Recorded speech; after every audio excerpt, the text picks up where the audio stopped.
Let's get to the show. Let's get to the show.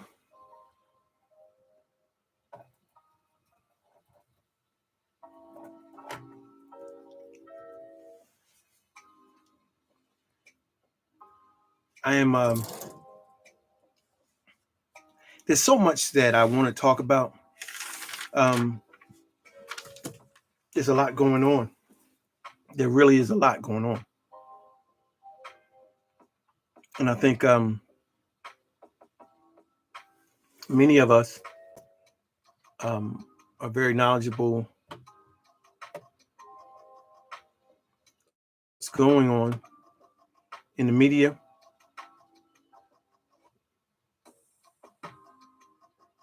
And it really is quite a stir on the media front relative to some particular situations. I don't really like talking about people's personal business.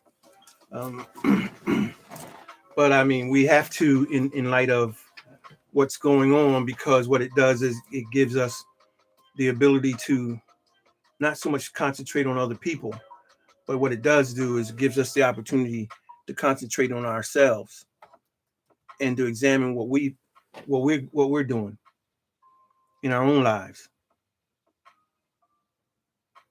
So it's important that we take the time and just realize that, yeah, people have situations occurring in their lives, but those things that are happening in their life, they're just examples, because many of us are having similar or like kinds of things happening in our own lives. So I want to talk about tonight. I want to talk about. So she says she's not going to settle. So many women are out there. So many females out there. So many ladies out there are saying that they refuse to settle. And I think what happens is we have different understandings of what words mean. And what happens is our development shapes the way we see things. Settling, for instance, the idea of settling is something that we have grown accustomed to through our own individual paradigms on how we see, view, understand that concept. So it's important when we start talking about settling that we get on the same sheet of music so that we can better understand what's being said. I have two cameras. I have one here, I have one here, and I have another one here that's not working. But we're gonna get it together. We're getting there. We're getting there. But anyway, it's important that we come together in some semblance of understanding so that we can better communicate. We don't have to agree. We just have to understand one another relative to what we mean by that word. And then we work on how we can come to a place where we can communicate. And what's happening is people are refusing to hear and understand the other person, as opposed to wanting to be heard and understood. If we would want to hear and understand, it gives us a better opportunity to come to some semblance of being able to better communicate. So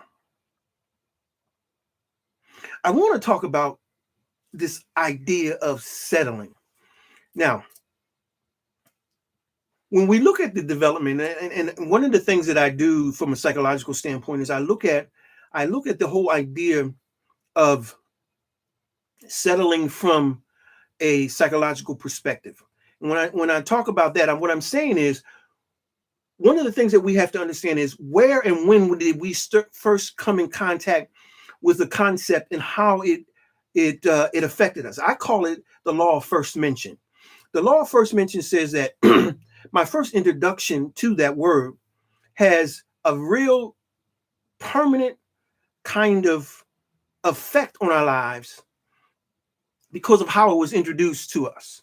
So, and so what we've got to understand is not all the words that we have been introduced to have we gotten the proper or the right understanding of what that word is. And a lot of it happens developmentally. When you first gain the recognition of a word or a concept at whatever age, that's significant.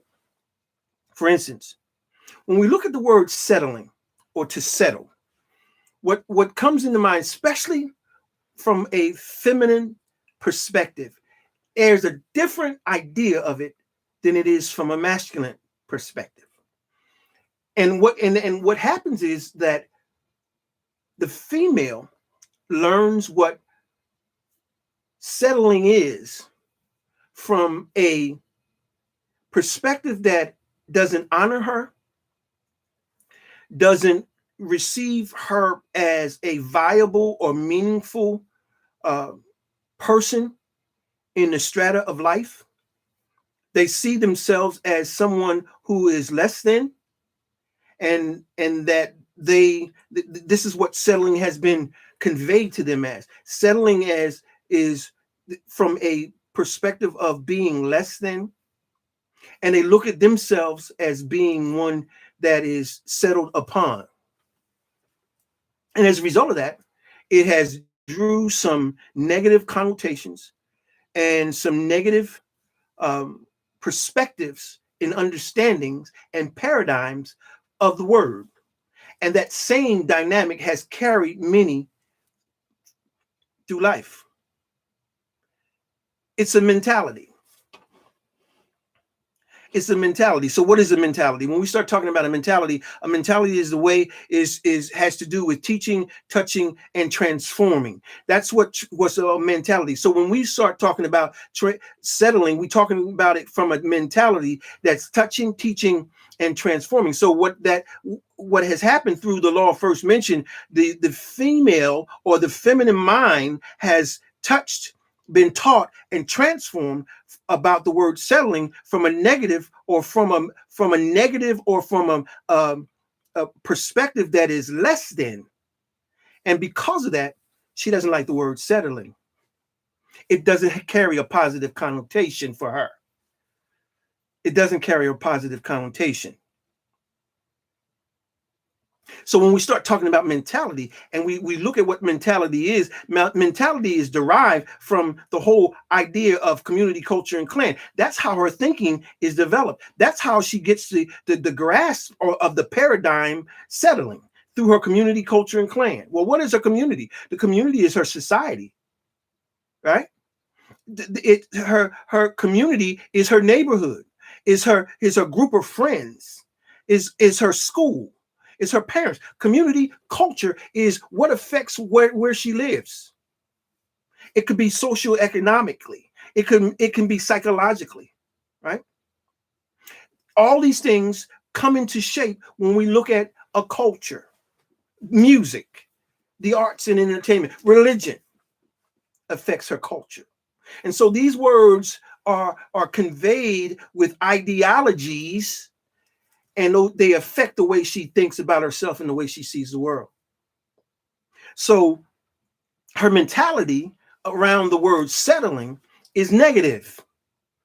It's negative. It will never be positive. I don't care what you do, gentlemen. She's not going to see that word positive. So here's what I propose. Let's look at the word settling a little bit more, because I think it's important. I did some research. And when we look at settling, you'll see maybe why she may think the way she does. It says that settling is a process by which particles settle at the bottom of a liquid and form a sediment. Particles that experience a force. See, settling causes and sends a force, and a force is a sense of violence. Force is not something that just happenstance or comes by happenstance. It is a force, and that force is normally of a type or a type of violence. Okay, so she's experiencing violence. Okay, now it says either due to gravity or due to centrifugal motion, centrifugal, centrifugal motion.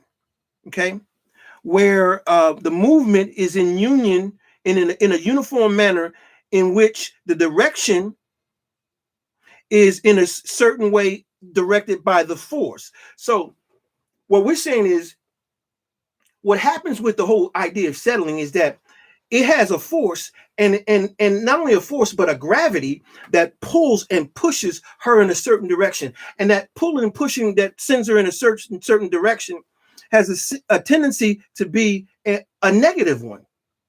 It's formed from what we call chauvinistic, and it's also misogynistic. And so when she hears these words in those contexts of that gravity, it'll never be positive. That's why I'm telling you, gentlemen, it will never be viewed as a positive word for women. So what do we need to do? We need to gain a better understanding of her perspective. See, that's the problem that we do. We want to be understood and not understand. Why does she not like that word settling? Why does she not want to settle? Because that word has a negative connotation to her. It always has, and it always will. Now, what I did was I asked some women on my social media platforms. I asked them, what does settling mean to you? And here's some of the things that they said. They said, being with a man that you're not attractive to. Now, we're talking about settling in light of relationship. Being with a man that you're not attracted to. Not having the same spiritual beliefs. Financially unequal. To be with someone just not to be single. Deciding to live with less than what you really want because you feel you don't deserve better. That it also, someone says that person doesn't meet all your standards, and maybe you think you can change them. They also said taking what's available because you can't have what you really want at that time. And then the last one I want to say is being comfortable with something outside of my desire. So here's what women are saying about the word from a psychological standpoint, what they're saying about the word settling. What is positive about any of it? Nothing. Absolutely nothing. Why? Because it comes from a negative paradigm. Why is it a negative paradigm? Because that's what it's always meant to her. Settling has never been a positive preposition for her.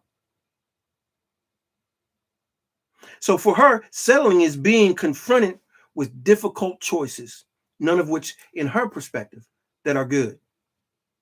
None of them that are good.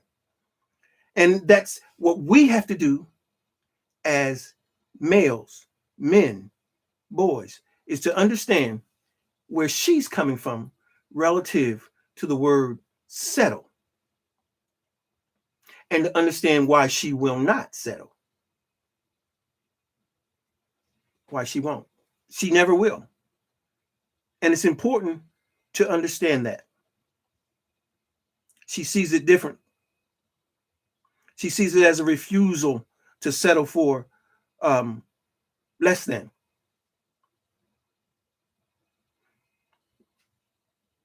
Yeah. So what do we need to do? What I want us to do is to learn a little bit more of how we can look at that same concept a little differently. It's not even the same concept. It's basically a different word that I think that's much more palatable, that enables us to come to a different place of agreement. Okay. So let's look at that. And again, what I always do is I always look at the biblical narrative. And I look at the biblical narrative for me as a manual for daily living. Shows us how to live. Now, some people say You know, it's a religious book. I don't believe it's a religious book. I believe it's a human book. It's a book for humanity. It's a book for every person that has breath in their body. As long as you're on this earth and you're breathing, this book can help you change your life. It's not religious. It's been taken and made religious, but it is not a religious book. You're going to hear me say that over and over and over again. And a psychologist that I'm beginning to really become more and more acquainted with through his writings and through YouTube is Jordan B. Peterson, who has written some really powerful things about the biblical narrative from a psychological standpoint. Now, I've been talking about these same things for over a decade. Matter of fact, I've written books about him already. But listening to some of his YouTubes sound like some of the things that I've written. But at the same token, there is some difference, because I don't just look at it from one perspective. I look at it from the idea of purpose, and purpose has a total of 26 different components to it. So one of them being the psychological standpoint. So I look at it from different standpoints and not just from one. But in this particular case, what we need to understand is psychologically, what women have done is they've learned about this word from a very young age. Understanding this, that the girl matures faster than the boy. And so she begins to develop mentally, emotionally, cognitively, psychologically, and physically quicker than the boy. And her experiences in the world are different from the boy, because what she finds out is that the world is very, very cruel. It is not very amenable to her. And so what she has to learn is she learns to settle early. And when she learns to settle, that's always her settling for something less than what she feels that she wants or deserves. And that's something that she learns from a very young age, and as she gets and matriculates from girlhood to femalehood to womanhood, those definitions come with a paradigm as she begins to grow, to expand and mature. And so that word does not carry good vibes for her. But for men, it's different, because our perspective is more of a psychological perspective that is different than hers. Very much different. Our experience is very much different than hers. Let me get something here. Let's see what we can do here. That's what I'm looking for, I think. No. So she's looking for something different. I'm sorry. The male is experiencing something different than she is. Now, what that means is his being that his experience is different. He not only has a more positive experience of the word settling, but for him, settling is more of an opportunity to move up and do better the next time around. He might settle for it this time. He might settle for second place this time, but the next time he's going to have another opportunity. He may have opportunity to do better the next time around. So for the male, the idea of settling carries a different perspective, and so he doesn't have a problem with it, but she does. So it's important that we understand that our perspective of the word settling influences how we implement it in our lives. And so what we do as men, we project onto her what settling is from a more positive perspective, saying that it can get better. And what she's saying is, no, settling is not getting better. Settling is beneath what my desires, my wants, or what I deserve. So a male perspective is different. And so what we've got to do as men, as males, as boys, is to come to understand that she sees it different. And if she's going to see it different, we've got to put ourselves in a place to understand her. We don't have to agree with it, but we have to understand her. Now, let's look at this other word that I want to delve into. Now, I talked about the biblical narrative, and I want to look at an example that I think that's very, very important, and that is the incident in the Garden of Eden. I think that the Garden of Eden is very, very important to the development of humanity. We don't look at it enough. We don't examine it enough. We don't go back and chew on it enough. And as a result of it, we have missed some vital things that are important to our development and how we can better see the world, or see the world different. Maybe not better, but just seeing it differently. And it helps us to get a different perspective of what the world is like. So let's look at what the Garden of Eden. Now, what you've got to understand is I am not looking at it from a religious perspective. So the whole idea of the fall of man and sin, I don't have that perspective of what this story is about. Okay. I'm coming to it from a developmental standpoint. I'm not coming to it from a religious standpoint.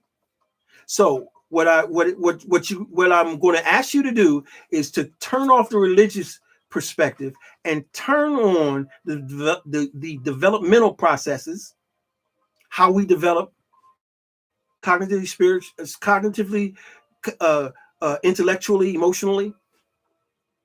Turn that on and turn off the religious piece. Because what the religious piece will always do is get in the way of you being able to hear. So I don't believe that there was a fall, what we call the fall of man. I don't believe that. I don't believe that anymore. There was a time that I did, but I don't believe that anymore. I believe that what happened is that humanity, Adam and Eve, which is an example of humanity, was in a place that's called the Garden of Eden.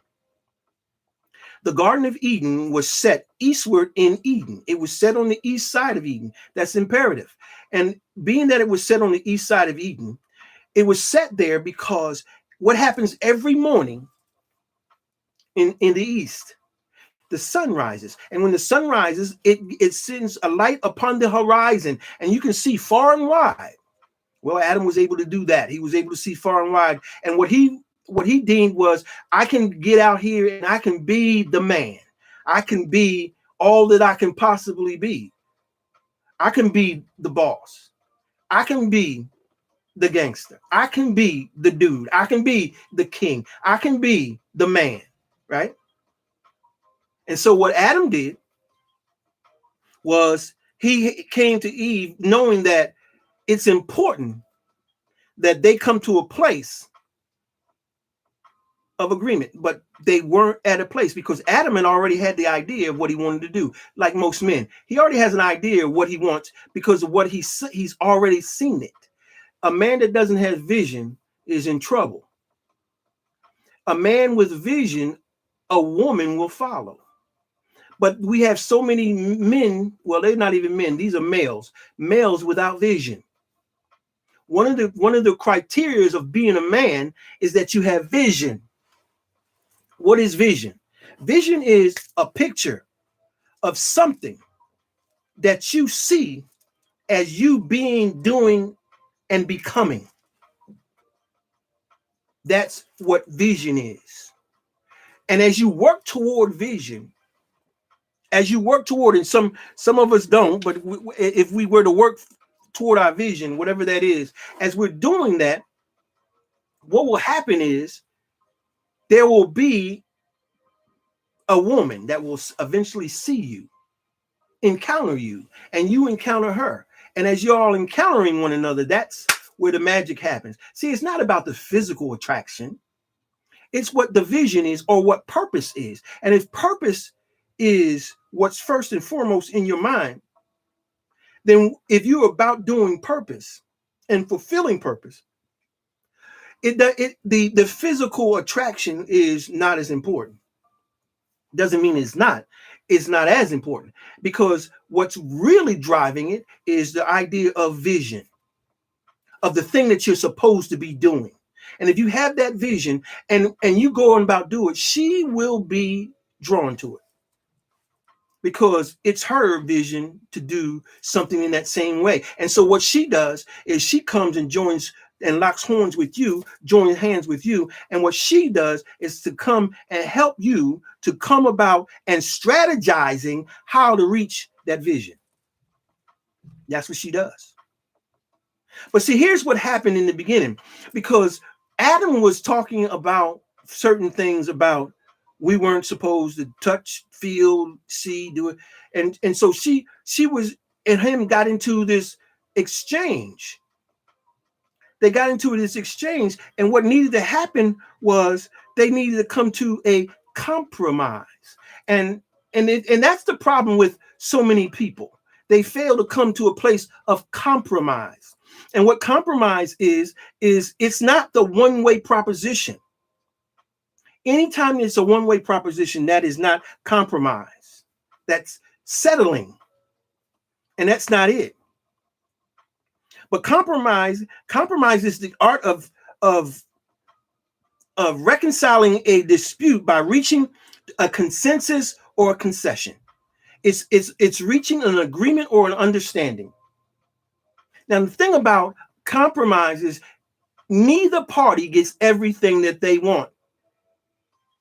And see, this is the problem. You look at it settling, but it's not settling, it's compromising. And what